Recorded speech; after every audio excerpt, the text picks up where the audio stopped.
Beautiful. 5.71 lambs per minute on this thing. Gives it the highest DPM on any tier 9 heavy tank, I believe.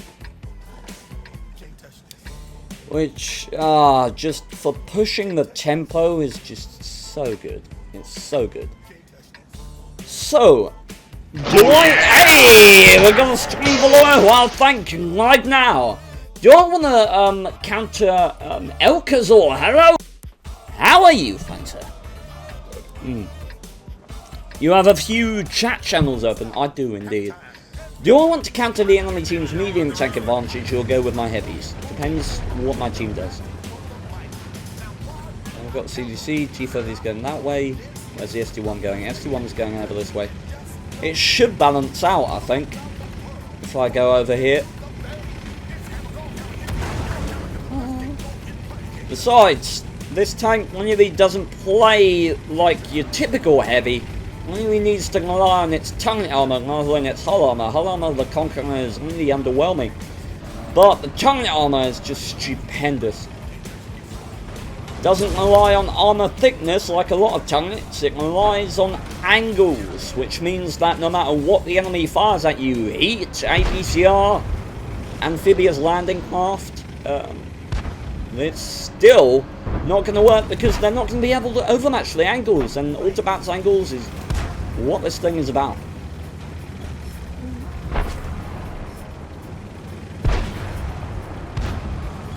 Oh yeah! Hey!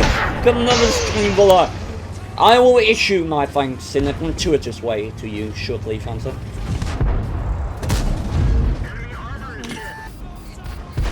I'm gonna go to change that 6 cents.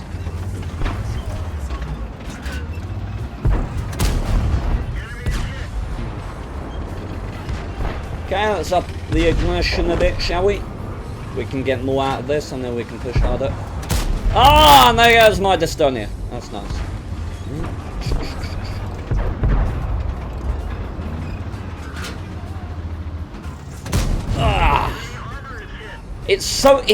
It's not painful, it's just hard to stabilize when you have Dystonia. This is gonna troll me, I can tell.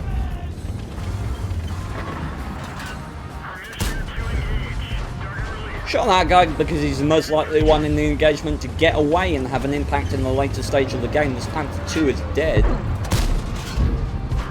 And there's the 80mm side armor on the 50T just going above and freaking beyond. I'm gonna start falling back to base. You'll need me back there.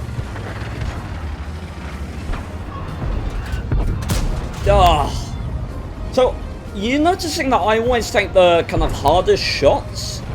When in reality I don't. I take the shots at the tanks that are most likely to get out of the engagement and have an impact in the later game. If I know that if I know that I'm winning an engagement, then I know that all the tanks surrounding that engagement are going to die as a result of my team pushing forward. And really, me doing loads of damage or just a bit of damage, the outcome is going to be the same because my team's behind me. Whereas people are at Type 64, that's CDC, they can get out, they can live, and they can have impacts in the game after the engagement. So often for me it's worth prioritizing those targets that I think will have a bigger impact, more so than the targets which will die as a result of the engagement I'm currently making.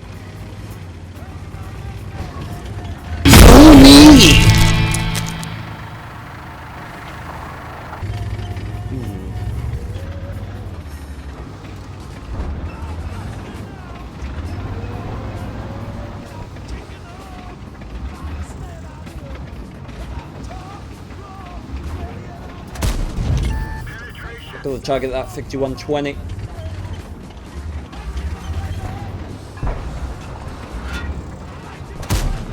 And I bounced off him. Nice.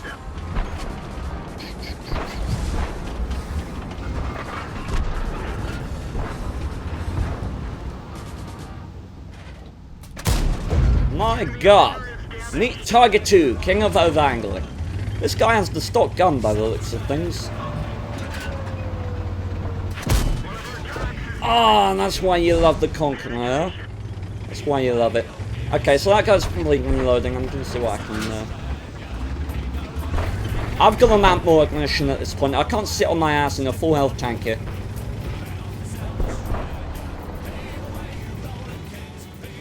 Gotta enhance the angle. That way the 5120 can't shoot me in the side without overexposing himself because he has to come further down the corner.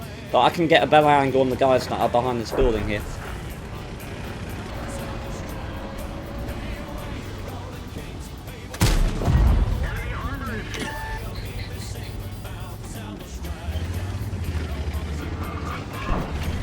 Okay, I'm going to make a play relying on my team here. Always risky, but hey, occasionally you just got to rely on your team a bit, you know? Just say, alright guys, give me some fire support.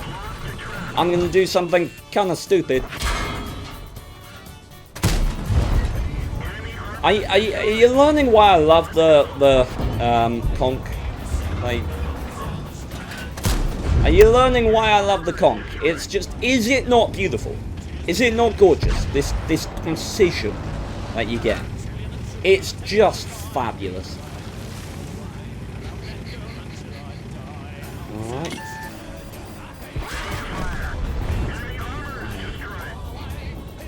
Yes, I will assist you shortly, fun sir, if you do in fact need it.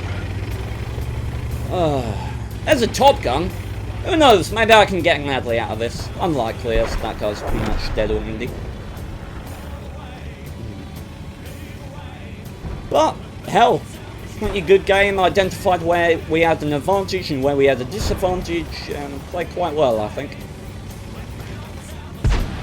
Nice. Okay, Mr. E50!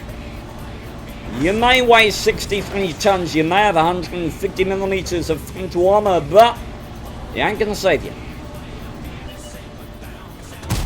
Now there's a conk coming for you. There's one thing a conk does, it's feckin' conquer. Get conquered, bitch. I ran the E50 to death! Achievement has been had.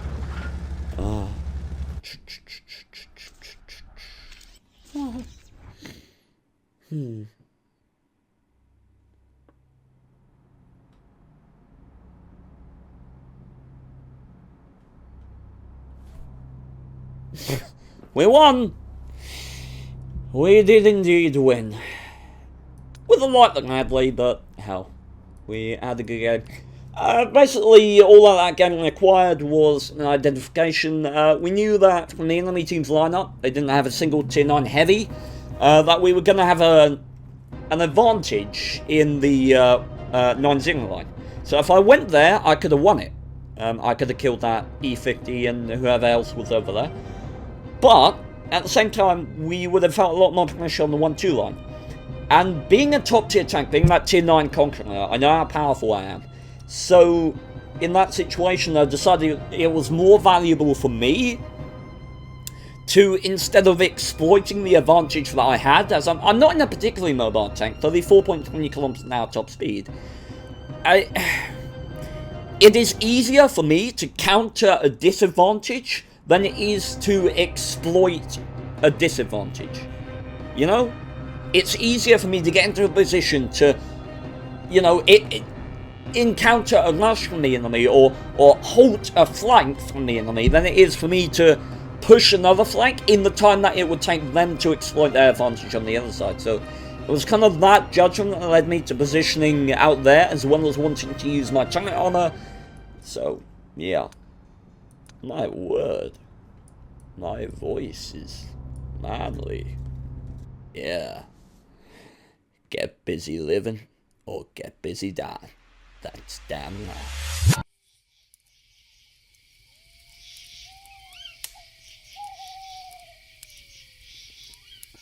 So, that's the story, and we need your help to train E50. I'm sorry, look, I'm all for training, but what the hell can this guy possibly teach me? I'm gonna stop you right there. I may not be big, but I could take you apart at the sprockets and leave you a useless pile of scrap metal before you even loaded a shell. It's true, I've seen him do it. It's